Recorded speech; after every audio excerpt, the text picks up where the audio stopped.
Immanuel Kant, A Religião nos Limites da Simples Razão. Primeira parte. Capítulo 1. A disposição original para o bem na natureza humana. Podemos, com relação a seu fim, enquadrá-la a justo título em 3 classes, como elementos do destino do homem. Primeira, a disposição do homem enquanto ser vivo à animalidade. Segunda, sua disposição à humanidade enquanto ser vivo e também racional. Terceira, sua disposição à personalidade enquanto ser racional e também apto à responsabilidade. 1. Pode-se colocar a disposição à animalidade no homem sob o título geral do amor de si, físico e simplesmente mecânico, ou seja, de um amor de si que não exige razão. Ela é tripla.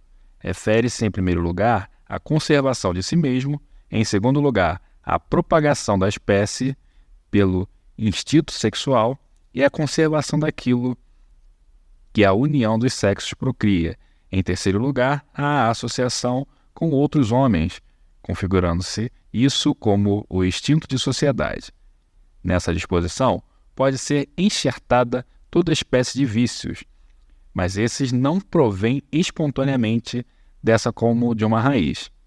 Podem ser chamados vícios da rusticidade da natureza e são designados quando se afastam totalmente da finalidade dessa natureza, de vícios animalescos, da intemperança, da lascividade e da anarquia desenfreada nas relações com os outros homens. 2. As disposições para a humanidade podem ser colocadas, na verdade, sob o título geral de amor de si físico, mas que compare, o que exige uma parte de razão. Com efeito, ninguém se acredita feliz ou infeliz, senão em comparação com outros. Desse amor por si provém a inclinação de conferir-se um certo valor na opinião de outrem. Em princípio, sem dúvida, não se pretende senão a igualdade.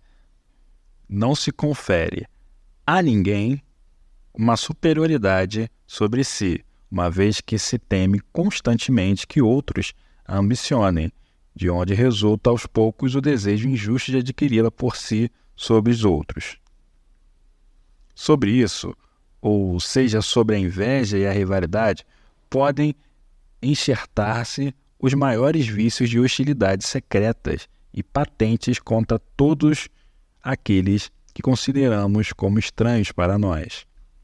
Esses sentimentos, na realidade, não provêm espontaneamente da natureza como de sua raiz, mas tendo presente o temor que temos que outros tentem adquirir sobre nós uma superioridade que nos é odiosa, essas são as inclinações que têm por finalidade proporcionar-nos, por razões de segurança, superioridade sobre outrem, enquanto medida de precaução, desde que a natureza não pensasse em empregar a ideia de semelhança e emulação, que não exclui em si o amor recíproco, senão como princípio de cultura. Os vícios que são enxertados nessa disposição podem, portanto, ser designados também vícios de cultura, e no mais alto grau de sua malignidade, porquanto não seriam, então, senão a ideia de um máximo de mal que ultrapassa a humanidade. São chamados vícios diabólicos, por exemplo, a inveja, a ingratidão, a alegria proveniente do mal de outrem.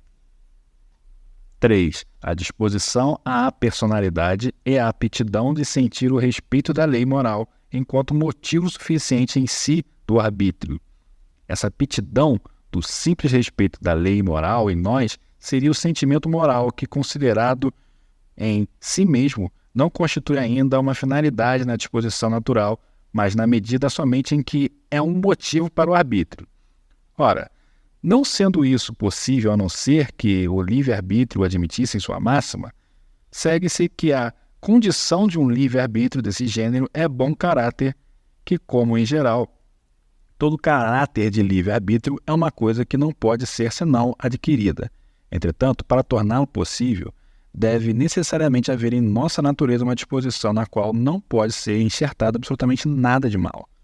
Não convém designar de disposição para a personalidade unicamente a ideia de lei moral, com respeito que não pode separar-se dela. É a própria personalidade. a ideia de humanidade considerada de uma maneira de todo intelectual. Mas o fundamento subjetivo para admitir em nossas máximas esse respeito como motivo parece configurar-se como uma adição à personalidade e parece merecer, por essa razão, o designativo de disposição em benefício dessa.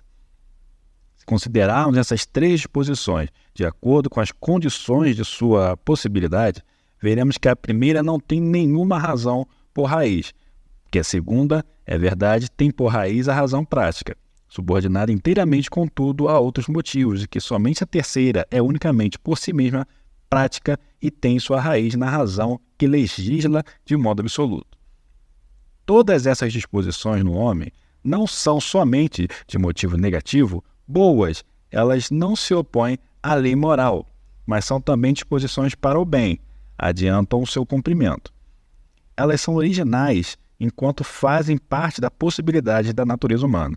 O homem, na verdade, pode usar as duas primeiras para visar seu fim, mas não pode aniquilar nenhuma. Por disposições de um ser, entendemos tanto as partes constitutivas que eles são necessárias, como as formas de suas ligações requeridas para que seja um ser. Elas são originais se fazem parte necessariamente da possibilidade desse ser, mas não são contingentes, se o ser sem elas fosse também em si possível. Deve-se ainda observar que não se trata aqui de qualquer outra disposição senão daquelas que se relacionam imediatamente com a faculdade apetitiva e com o uso do livre-arbítrio.